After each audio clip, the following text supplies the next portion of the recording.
Just over a year ago, the Dallas Mavericks concluded their 2022-23 season with back-to-back losses, missing the playoffs for the first time in 4 seasons. The Mavericks finished with a record of 38-44, marking the first playoff miss since Luka Doncic's rookie year, sparking a range of fan opinions. Some of the common media claims that followed were that trading for Kyrie was a mistake, Jason Kidd should be replaced, and that the Mavs were embarrassingly tanking. The truth is, the future for the Mavericks seemed questionable at best. However, a year later, the Mavs have been dominant in the playoffs. Luka Doncic and Kyrie Irving are firing on all cylinders, and maybe most unexpectedly, the team is thriving on defense. The Dallas Mavericks are now on the cusp of reaching their first NBA Finals appearance since 2011, following a 116-107 victory over the Timberwolves in Game 3 of the Western Conference Finals, propelled by the combined efforts of Kyrie Irving and Luka Doncic. Irving delivered an impressive 33 points on 12 for 20 shooting, accompanied by 3 rebounds and 4 assists. Notably, his step-back jump shot with a minute remaining effectively sealed the game for Dallas. Meanwhile, Luka contributed another 33 points, including 5 three-pointers along with 7 rebounds, 5 assists, and 5 steals. With this triumph, the Mavericks stand excitingly close to securing a spot in the NBA Finals. Game 4 awaits on Tuesday in Dallas, with the Mavericks riding on a 5-game winning streak and possessing all the momentum. Despite Anthony Edwards' highlight dunk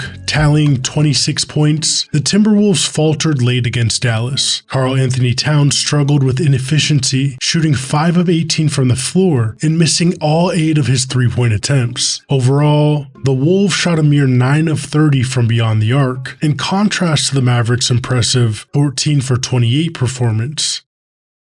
Now, it may be an oversimplification, but this series seems to keep coming down to one specific thing. Dallas possesses 2 consistent shot creators in Luka Doncic and Kyrie Irving, while Minnesota lacks such firepower. Almost everything else appears evenly matched. Both teams boast formidable defenses and have witnessed standout performances from their supporting cast. Both coaching staffs have made strategic adjustments throughout the series. However, the pivotal factor lies in Dallas's possession of Luka Doncic and Kyrie Irving, whose individual brilliance has decided the series outcome. In Game 1, despite Minnesota's early lead, Irving's impressive 24-point first half kept Dallas within striking distance, allowing Doncic to dominate the fourth quarter. Notably, Luka exploited Minnesota's drop coverage defense, dissecting it with his mid-range prowess. In Game 2, Minnesota attempted to counter by employing a blitz strategy against Doncic, prompting him to adapt by showcasing his playmaking skills. Ultimately, Doncic sealed the game with a historic step-back game winner over Rudy Gobert. He finished with a 30-point triple-double. In Game 3, Minnesota deployed Mike Conley to defend Irving, who proceeded to dominate the matchup, drawing fouls and delivering crucial baskets in the closing minutes. Despite boasting the NBA's top-ranked defense during the regular season, Minnesota has been unable to contain Luka or Kyrie. Every defensive scheme and adjustment thrown at them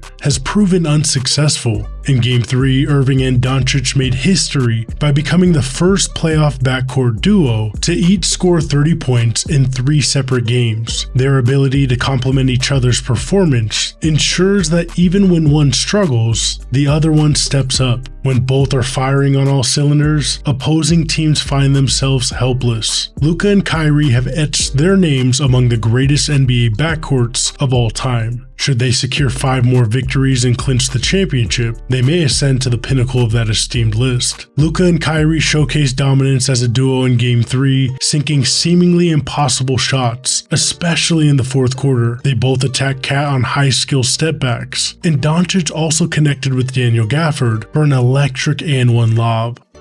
Dallas maintained firm control, steadily advancing towards their 3rd consecutive victory against Minnesota, until Derek Lively exited the game following a scary collision where Towns inadvertently collided with him, striking his head with his knee. Lively was sidelined with a diagnosed neck sprain, prompting primary focus on his well-being. Despite Lively's absence, the Mavericks were compelled to continue their play. They held a 10-point lead at his departure, which gradually diminished in the second half, without the reassuring presence and defensive prowess of the 20-year-old rookie. The Mavericks' ability to rotate Gafford and Lively as rim protectors has been foundational in their defensive success. In this series, including in Game 3, Dereck Lively is shooting 100% from the field. Mind you, he's catching a lot of lobs, but he has scored a total of 29 points, going 13 for 13 from the field, and he's had a ridiculous box plus minus of plus 108. The rookie's impact on both offense and defense off the bench is huge for the Mavs. So once again, Dallas faced the challenge of securing victory among unexpected circumstances they had hoped to avoid, with the team's typically staunch defense showing signs of vulnerability in Lively's absence. The responsibility fell on their dynamic duo, Doncic and Irving,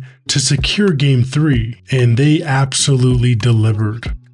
The Timberwolves, known for their formidable defense, are struggling to make stops, while Cat has shot horribly, placing Minnesota at the edge of elimination from the Western Conference Finals. Throughout the season, the Wolves relied on their stifling defense and benefited from Towns' all-star performance. However, both have noticeably underperformed against Dallas. In Game 3, Doncic and Irving amassed a total of 66 points, effortlessly penetrating the defense that ranked first all season. Minnesota's desperation led them to bench Rudy Gobert for a significant portion of the fourth quarter in an attempt to match the Mavericks' scoring prowess. The Wolves find themselves unable to contain the two dynamic and proficient shot creators. Meanwhile, Towns' shooting woes continue, with a field goal percentage of 27.8%, including a dismal 0 for 8 from beyond the arc, marking a disastrous conference finals for him. Edwards managed 26 points on 11 of 24 shooting, but was unable to calm the storm of offense the Mavs brought forward. As Minnesota faces the grim reality of a 3-0 deficit, their once promising season teeters on the edge. Historically,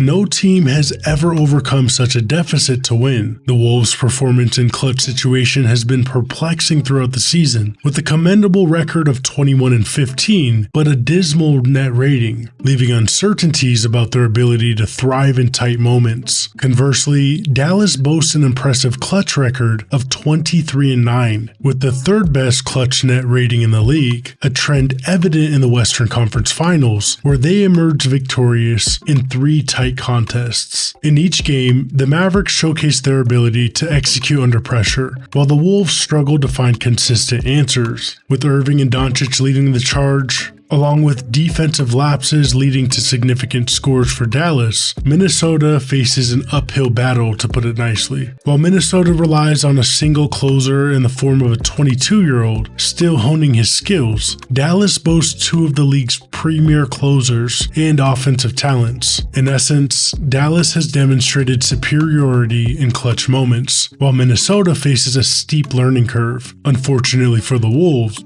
time is running out. The Dallas Mavericks turned things around at the trade deadline and haven't looked back since. Led by their dynamic guards and supported by a deep defense, the Mavericks' championship hopes seem more realistic than ever. Do you think they can take home the Larry O'Brien trophy, or will the Celtics be their ultimate matchup? Let us know what you think in the comments, and please subscribe. Thanks for watching Sports Pantheon.